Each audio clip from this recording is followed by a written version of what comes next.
ચાલુ જ છે.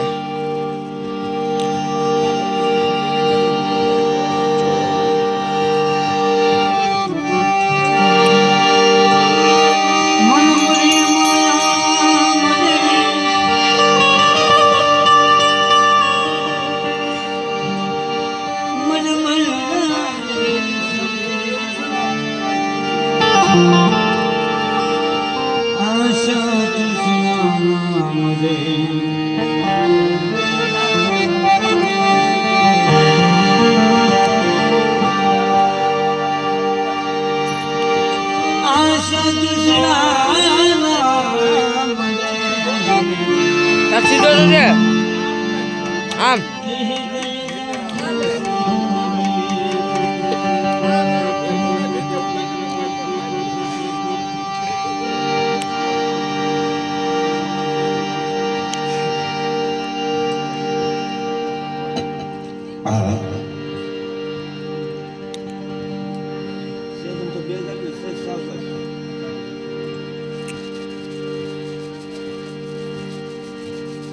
કેમ કે ખરેખર બધાને ખબર છે કે આ વિષય મારો નથી, પણ આ તો બધાનો ભાવ, ખાસ કરીને મારા અનિલનો ભાવ છે ભાઈ, અને મારા વડીલોનો પણ ભાવ છે.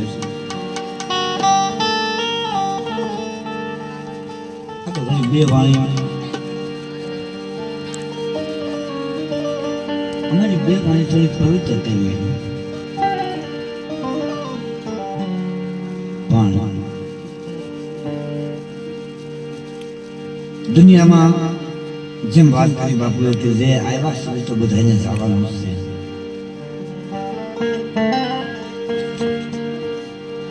આવ્યા સુધી તો બધાને જવાનું છે.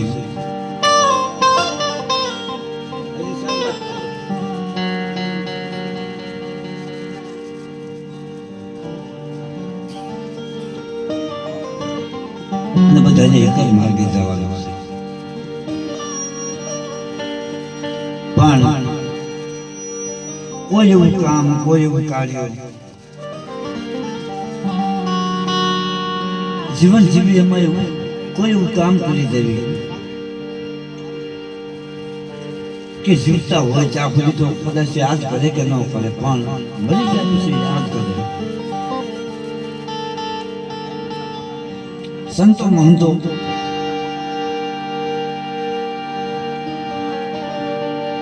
જેમાં સંતવાને મારી દીધું છે કે નથી મફતમાં મળતા જેના મૂળ ચૂકવવા પડતા, અને સંતને સંતોના મફતમાં નથી મળતા. સંતને સંત પણ મફતમાં ન મળે એમ આ મનુષ્યો છે. બાપુએ હંમેશા વાત કરી કે 84 લાખ સમયની વિચારે એક મનુષ્ય અવતાર મળે, અને મનુષ્ય અવતારની માલમાં કોઈ એવું સારું કામ કરી દઈએ કે ભાઈઓ, સગા સંબંધી એ આખી દુનિયા આપણને યાદ કરે. નકર પછી ગયા પછી દુનિયા વખાણ કરે સારા મોટા મોટા કે સારું છું ગયો ના મારા બાપ. પણ એક નર, એક નારી, નરનું જીવન એક નારી આને જોડાયેલું હોય, અને નારીનું જીવન એક નર આને જોડાયેલું હોય. બધાના સમય પ્રમાણે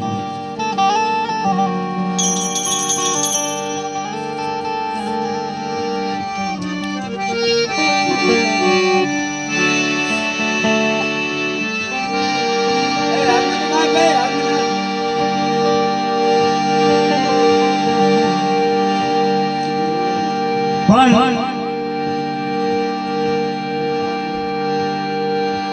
એક સતી અને ખુલ્લી સતી, આ પહેલાના સમયની માલિકા એવું કહી ગયા છે કે સતી અને ખુલ્લી સતી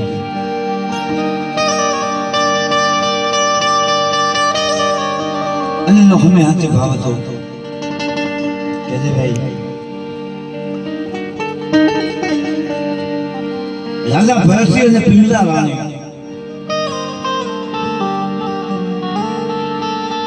આ તો બધાનો ભાવ સાથે કરી ગયો 5 મિનિટ પણ આ સતી અત્યારે મારે પણ બાબા એ સતી કહેવાય છે કારણ કે જે પોતાના ભરતની પહેલા વિયા જાય ને એને સતી કહેવાય.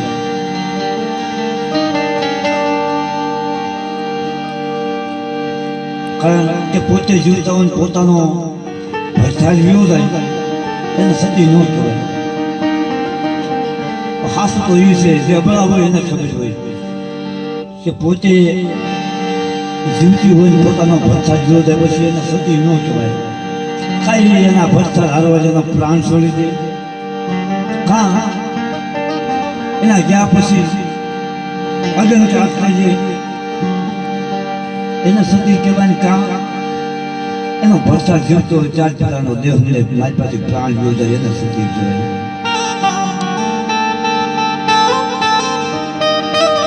હંમેશા દુનિયાની મજમાં બધી બધા એ જ માંગે કે માં એ બધું કે એ ઈશ્વર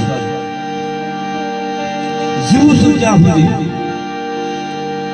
તારી પાસે બીજું કાંઈ નથી માંગતી. એક મારો સુડી શાંત અમર રાખજે માંગે બધી એ જ માંગે બધી નારી એ જ માંગે કે માં જીવું છું ત્યાં સુધી મારો સુડી શાંત અમર રાખજે હે ઈશ્વર હે પ્રભુ.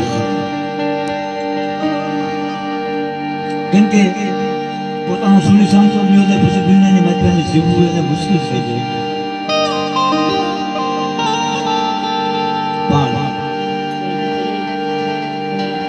મારે પણ બાબા શું કે સતી કહેવાય કારણ કે એનો ભરથાલ જીવે છે ત્યાં પહેલા એનો દેહ છોડી દીધો છે. એવું એક વાક્ય અને નો ભાવ તો એક નાનું તો વાક્ય દઉં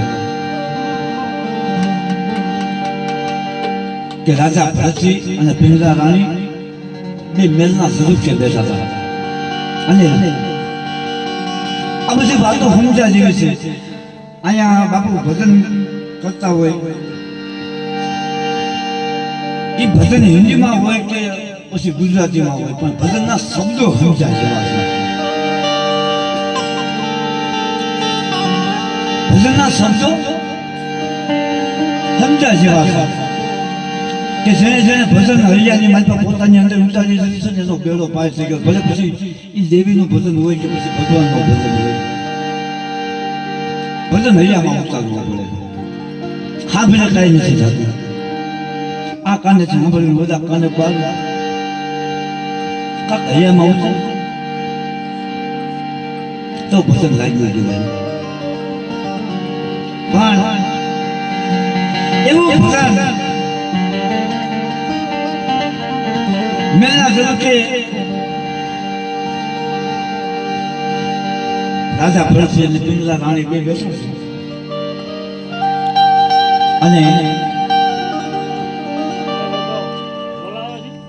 મેલની સામેથી એક નનામી નીકળી અને પાછળ ધોળા કપડા અબલા નાજી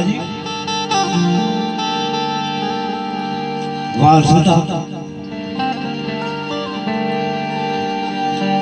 મોજ મોજ નલામી વાહે વાહે અબલા નાજી હાલી જાય તો ભરતસિંહ રાજાને પિંગલા રાણી પૂછે છે કે ભરસાલા શું છે તો કે એ બાઈનો ભરસાજ એનો પોતાનો ધણી અત્યારે અવસાન પામ્યો છે પણ એ સતી થવા જાય છે એની પાસે તો કે આ સતી કહેવાય ના સતી કોને કહેવાય કે પોતાના ભરસાજનો મૃત્યુનો સમાચાર આવે ને ત્યાર ભેગો પોતાનો દેહમાંથી પ્રાણ વિયો થાય એને સતી કહેવાય. પોતાના ભરસાજનો પોતાના ઘરવાળાનો પોતાના જે ઘરવાળો છે એના જવાના સમાચાર આવે ને ત્યાર ભેગો પોતાના દેહમાંથી પ્રાણ છોડી એને સતી કહેવાય. અને બીજું આ સતી નથી આ સુરી સતી થવા જાય છે. સુરી સતી કોને કહેવાય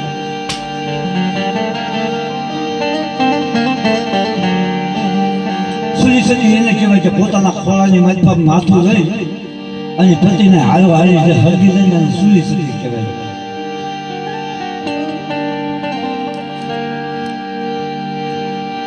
પછી એ વાત રાજા ભરતસિંહને મનની માથા ખૂટી ગઈ કે હા તો હવે મારે જોવું છે, કેમ કે મારા 360 રાણીની માથા મારે એક માનસી રાણી પિંગલા રાણી એને મને આમ કીધું મારે એટલો બધો પ્રેમ છે કે જેને 360 રાણીની માથા એકને માનસી બનાવી છે. હવે આ પ્રેમ મારે જોવું છે. જનરલી માથા શિકારે ગયા પછી સિપાહીઓને કહી દીધું જાઓ કહી દો કે રાજા અવસાન પામી ગયા. એમાં હમાસણ આપ્યા મેલની માથે પણ પિંગલા રાણી તો ઓલી વાત સાંભળી કે એક અમર ફળ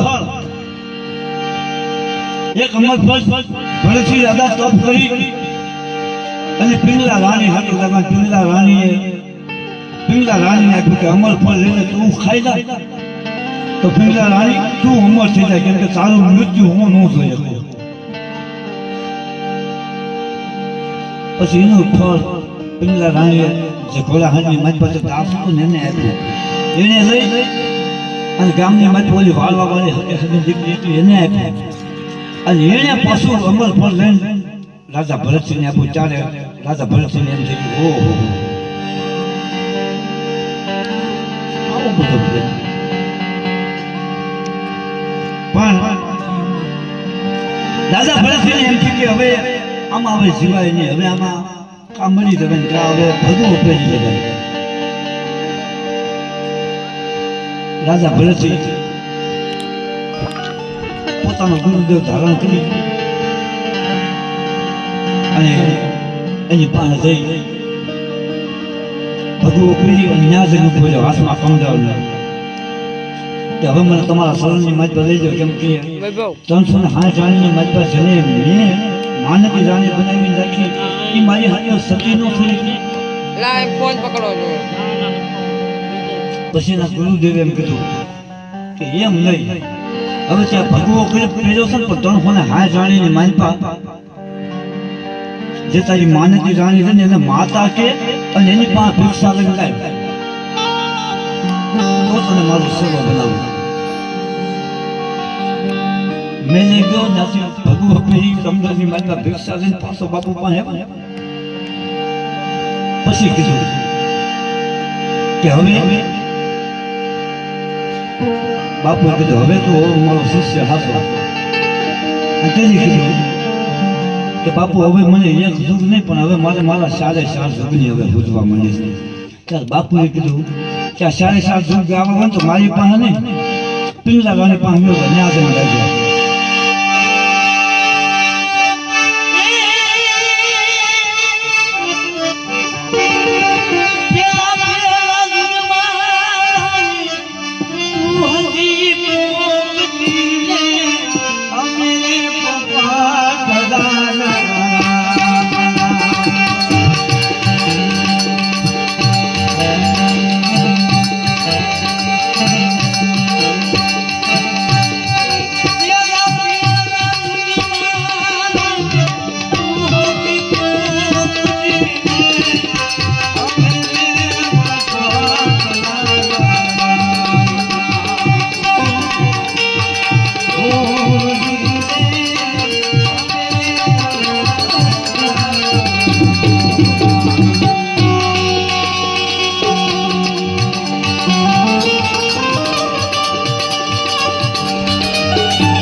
પછી અમૃત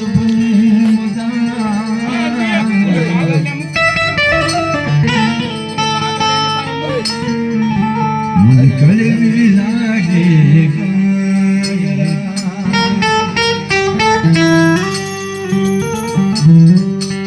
આ 5% ચાર્જિંગ હમણાં સ્વિચ ઓફ થઈ જાય. મોરે બોલો માં મને હાથ નામ પર